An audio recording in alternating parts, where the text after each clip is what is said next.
kita menyepakati bahwasanya instansi pemerintah diwajibkan mengusulkan kebutuhan P3K paruh waktu kepada Menteri Pendayagunaan Aparatur Negara dan Reformasi Birokrasi yang direncanakan diberikan waktu selama 20 hari kalender, sehingga nanti akan dikeluarkan jadwal kapan dimulai untuk pengusulan formasi P3K paruh waktu yang nantinya akan ditetapkan juga nomor induk P3K-nya. Maka sini skala prioritas R1, R2, R3 diselesaikan lebih dulu, setelah itu R4 dan R5. Nah, R1 sampai R5 hanya istilah teknis untuk memudahkan dalam pengklasifikasian kepegawaian.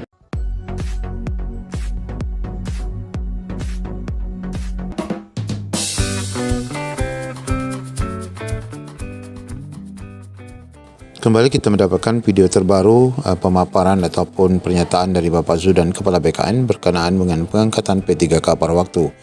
Ini didapatkan dari hasil pasca pertemuan di Jawa Tengah terkait pengangkatan R1D, yaitu rekan-rekan guru-guru swasta.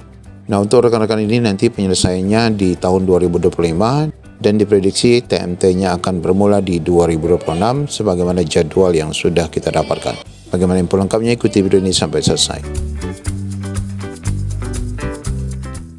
Dalam pernyataan langsung yang disampaikan oleh Bapak Zudan dari TikTok Berita Jateng, karena acara memang dilaksanakan di Jawa Tengah berkaitan dengan penyelesaian rekan-rekan R1D yaitu yang dari swasta untuk menjadi P3K. Nah, di sini kita dapati beberapa pernyataan terbaru yang disampaikan Bapak Zudan Kepala BKN ini. Nah, sebelum kita simak secara lengkap video ini nanti Bapak Ibu, kita akan sampaikan dulu berkaitan dengan jadwal yang sudah kita dapatkan. Sebelumnya kita sudah bahas juga di video sebelumnya, namun ini kita pertajam kembali berkaitan juga dengan khususnya pengisian daftar riwayat hidup.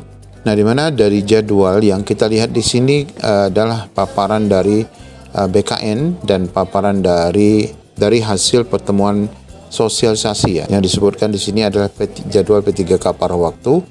Nah, di sini ada dua kolom, kita konsentrasi pada kolom kedua saja, yaitu usul dari Menpan berkaitan dengan lini masa untuk pengusulan P3K paruh waktu. Di mana sebagaimana disampaikan bahwa usulan P3K paruh waktu diberikan masa 20 hari ya, sejak 1 Agustus sampai 20 Agustus. Ini sudah jelas ya, dan ini sesuai. Nah, setelah diusulkan nanti Menpan RB akan menetapkan kebutuhan berdasarkan usulan daerah masing-masing, yaitu mulai tanggal 21 sampai 29 Agustus 2025. Nah, setelah ini ditetapkan, maka akan diumumkan secara publik di tanggal 30 sampai dengan 8 September. Yang ini memuat nama-nama rekan-rekan ya, memuat nama rekan-rekan yang dinyatakan lulus ya pada formasi P3K paruh waktu.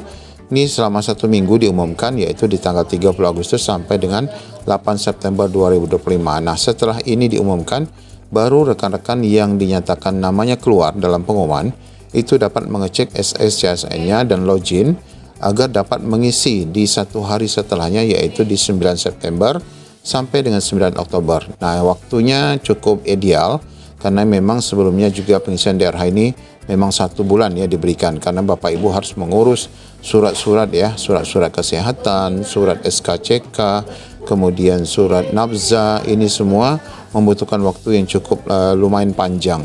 Sehingga waktu 1 bulan ini adil ya bagi rekan-rekan untuk mengisi daftar hidup. Ingat ya, ini setelah diumumkan nama-nama ya. Nah, dalam pengumuman nama-nama ini Bapak Ibu ternyata nanti tidak semua. Ya, sebagaimana disampaikan Pak Zudan tadi, R1, R2, R3 itu diprioritaskan. Sehingga R4, R5 ini memang masih was-was ya.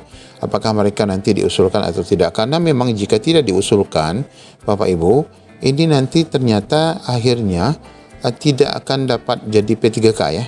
Tidak akan dapat. Ini nanti kita lihat di pernyataan lengkap Bapak Zudan yang di Jawa Tengah. Nah, setelah pengisian DRH selesai di 9 Oktober, nah langsung ya penetapan NIP-nya ataupun pengusulan NIP-nya itu dilakukan di 10 Oktober sampai 20 Oktober. Ini cukup dengan 10 hari karena dalam Kemenpan RB 16 pun itu hanya menyebutkan selama 7 hari ya. Nah, 7 hari kerja.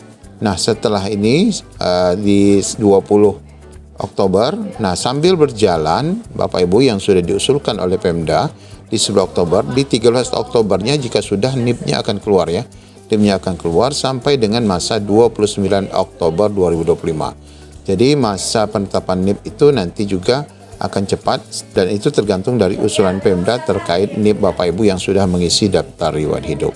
Nah ya, mudah-mudahan ini tidak berubah dan mudah-mudahan ini sesuai dengan yang direncanakan. Artinya Bapak Ibu dengan selesainya ini, maka ditargetkan Bapak Ibu akan di TMT-kan di Januari 2026 menjadi P3K paruh waktu dan sebagaimana ditetapkan dalam kontrak dan gaji Bapak Ibu ya. Di sini mekanisme kontrak Bapak Ibu hanya 1 tahun ya. Jadi sebagaimana ditanyakan apakah mekanisme kontrak P3K ini 1 tahun dan dapat diperpanjang, ternyata jawabannya dalam 1 tahun itu harus disiapkan anggaran, kemudian selanjutnya diangkat dan wajib diangkat menjadi penuh waktu ya. Jika tidak maka instansi dianggap tidak memiliki kebutuhan. Nah ini ya, jadi Bapak Ibu hanya dikontrak hanya 1 tahun mestinya dan tidak ada perpanjangan lagi menjadi tahun berikutnya paruh waktu, tapi tahun berikutnya Bapak Ibu diharapkan sudah menjadi full waktu. Nah, berkaitan dengan pengisian daftar hidup ini, kita akui memang saat ini P3K tahap 2 memang sebenarnya sudah selesai ya. Sudah selesai, namun di sini disebutkan P3K tahap 2 saja belum kelar DRH-nya. Apalagi P3K paruh waktu. Kita lihat di sini, BKN kembali mengingatkan Pemda segera mengusulkan pengangkatan paruh waktu untuk honorer yang telah memenuhi syarat yaitu R1 sampai R5. Bukan hanya mengenai pengangkatan paruh waktu, BKN juga mendorong penyelesaian DRH untuk tahap 2 untuk segera gerak cepat. Ini tentu saja progresnya sudah selesai, ini hanya pengusulan NIP ya yang belum. Wakil Ketua BKN Haryomo Dwi Putranto menekankan pentingnya peran aktif seluruh instansi agar dapat segera memproses pengusulan P3K baik tahap 1, tahap 2 dan itu dapat selesai sesuai waktu yang ditentukan. Kami meminta seluruh instansi tidak menunda pengisian DRH dan segera melakukan proses verifikasi agar NIP tahap 2 dapat segera diterbitkan. Ya, sebagaimana dalam video paparan beliau tadi bahwa menyatakan usulan paruh waktu itu harus dilakukan dalam jangka waktu 20 hari ya sejak habis sosialisasi kemarin.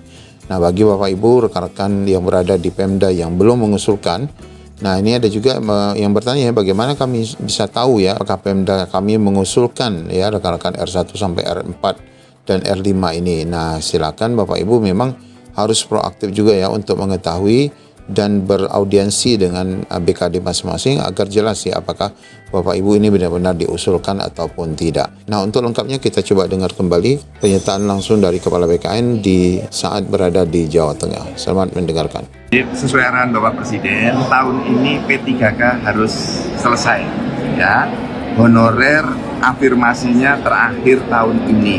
Tahun depan sudah seleksi CASN biasa.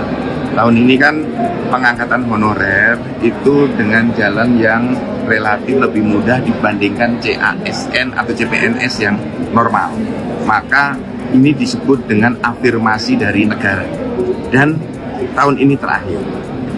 Maka saya minta rekan-rekan para gubernur, bupati, wali kota segera mengusulkan untuk P3K paruh waktu. Ya, ASN yang P3K paruh waktu segera diusulkan ke BKN untuk diterbitkan nomor induk pegawai P3K dan setelah itu Gubernur Bupati Wali Kota membuat SK P3K paruh waktu. Pak, apa saja sih Pak permasalahan buruh di Jawa Tengah yang menjadi sorotan buat BKN Pak, yang menjadi perhatian apa? Ya, menjadi perhatian karena daerah tidak mengajukan formasinya. Kita itu tidak bisa mengangkat ASN bila tidak minta formasi, terutama yang dulu R1 ya, yang formasinya belum tersedia. Tes dulu formasinya belum tersedia, harus dimintakan. Nah, yang kedua tentu persoalan anggaran. Beberapa daerah fiskalnya sangat tipis, duitnya nggak ada. Maka sini skala prioritas R1, R2, R3 diselesaikan lebih dulu, setelah itu R4 dan R5. Nah, R1 sampai R5 hanya istilah teknis untuk memudahkan dalam pengklasifikasian kepegawaian. Ya. Pak, kalau untuk buruh Pak, penyelesaiannya kapan Pak? Loh, sekarang sudah mulai proses untuk pengusulan yang P3K paruh waktu. Kalau yang P3K penuh waktu kan sudah berjalan ini, sudah 80% selesai SK-nya, sudah mulai dibagi. Nah, beberapa daerah yang belum selesai segera kita minta untuk menyelesaikan.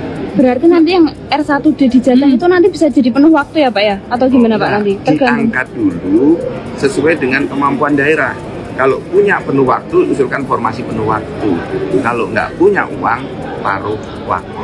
Kalau daerah nggak kunjung mengangkat gimana Pak? Ya Itu nggak kan udah dari selesai. 2001. Ya nggak selesai. Ini kan pekerjaan bersama. Jadi kalau daerah nggak mau mengusulkan formasi, nggak menyiapkan anggaran, ya nggak selesai. Karena yang ngangkat honorer kan dulunya daerah. Pertamina. Gitu. Jadi ini pekerjaan bersama. Daerah, kabupaten, provinsi, dan pusat. Gitu. Pak, ada batasan waktu? Tahun ini harus selesai. Tapi kalau memang dia tidak sanggup daerah, Ya, daerah yang nggak selesai kalau daerah nggak ada lagi. Berarti orang itu tidak akan terangkat. Selesai udah. Ini arahan Bapak Presiden afirmasi terakhir. Jadi itu nggak ada lagi tahun depan. Sangat tergantung Bupati Wali Kota. Kalau nggak mengajukan formasi kan nggak bisa diangkat. Ya. Sampai akhir tahun ini tidak ada formasi, kemarin lulus itu seperti apa Pak? Jadi kan begini tadi sudah saya sampaikan. Prioritasnya R1, R2, R3 wajib diurus. Itu wajib. Baru prioritas berikutnya R4 dan R5. Nah itu Bupati Wali Kota harus mengajukan usulannya. Karena yang menempatkan pegawai itu beliau-beliau semua. Bukan BKN, bukan Menpan. Kami menerbitkan NIP-nya BKN. Menpan menerbitkan formasi.